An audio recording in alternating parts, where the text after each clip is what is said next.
วัสดีค่ะครูหนูดีนะคะวันนี้ครูหนูดีจะมาพูดเรื่องเสียงของตัวอักษรในภาษาอังกฤษนะคะซึ่งมีอยู่ด้วยกันทั้งหมด44เสียงสำหรับสำเนียงคนอังกฤษแล้วก็45เสียงสำหรับสำเนียงอเมริกันนะคะแต่ครูหนูดีเนี่ยจะเน้นไปทางสำเนียงอเมริกันเพราะฉะนั้นก็จะมีอยู่ทั้งหมด45เสียงนะคะบางคนอาจจะสงสัยว่าทำไมตัวอักษรภาษาอังกฤษมีแค่26ตัวแล้วเสียงมันถึงมีต้อง44-45เสียงนะคะก็คือ1ตัวอักษร1ตัวเนี่ยค่ะสามารถมีได้มากกว่า1เสียงและ2ตัวอักษร1ตัวมารวมกับอีก1ตัวก็อาจจะทำให้เกิดเสียงใหม่ได้1เสียงนะคะเพราะฉะนั้นมันก็เลยมี44-45เสียงนี่แหละค่ะ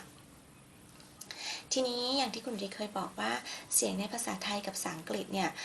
หลายๆเสียงมันเหมือนกันเพราะฉะนั้นครูดีก็จะพูดถึงเสียงที่มันไม่เหมือนกันนะคะซึ่งเราอาจจะต้องทำเสียงใหม่เลยเราอาจจะต้องทำเสียงใหม่ทั้งหมดเลยหรืออาจจะadapt นิดหน่อยเอามาดัดแปลงนิดหน่อยนะคะซึ่งแบ่งออกเป็นหลักๆแล้วทั้งหมดได้4กลุ่ม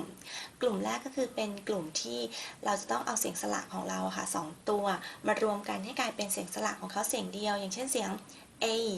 ของภาษาอังกฤษนะคะก็เอาเสียงสระ a บ้านเรามารวมกับเสียงสระอี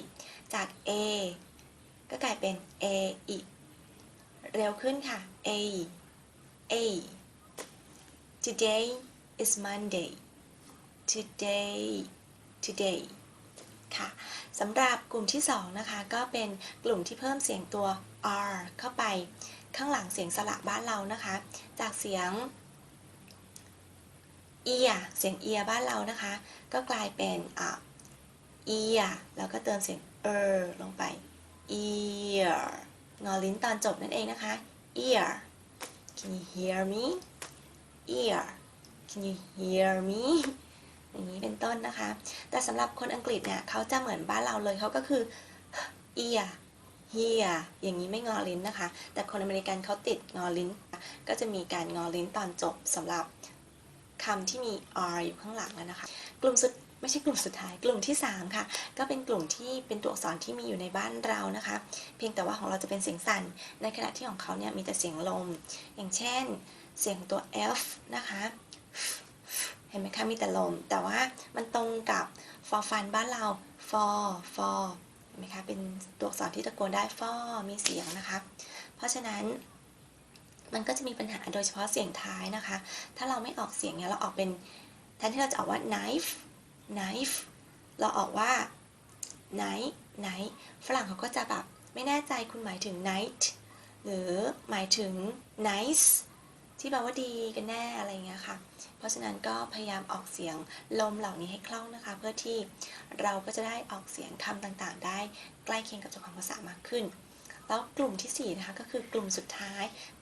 เป็นกลุ่มที่เราจะต้องทำอุปกรณ์ในปากของเราใหม่หมดเลยเพราะว่าเป็นเสียงที่ไม่มีในภาษาไทยอย่างเช่นเสียงของตัว r ชื่อของตัวนี้นะคะเวลาออกเสียงให้ทำเสียงออกแล้วก็งอลิ้นนะคะ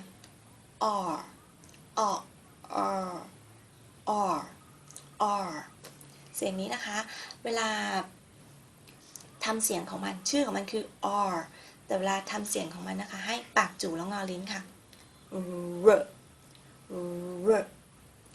right ถูกต้องค่ะ right ถูกต้องค่ะถ้าไม่ปากจู่งอลิ้นจะกลายเป็น light ที่แปลว่าไฟทันทีนะคะก็ตามนี้ค่ะครูดีจะค่อยๆทยอยบอกวิธีการออกเสียงของตัวอักษรหรือเสียงแต่ละเสียงในแต่ละกลุ่มทยอยเป็นคลิปวิดีโอถัดๆไปนะคะก็ until next time นะคะ take care bye say bye bye Bye bye. Bye.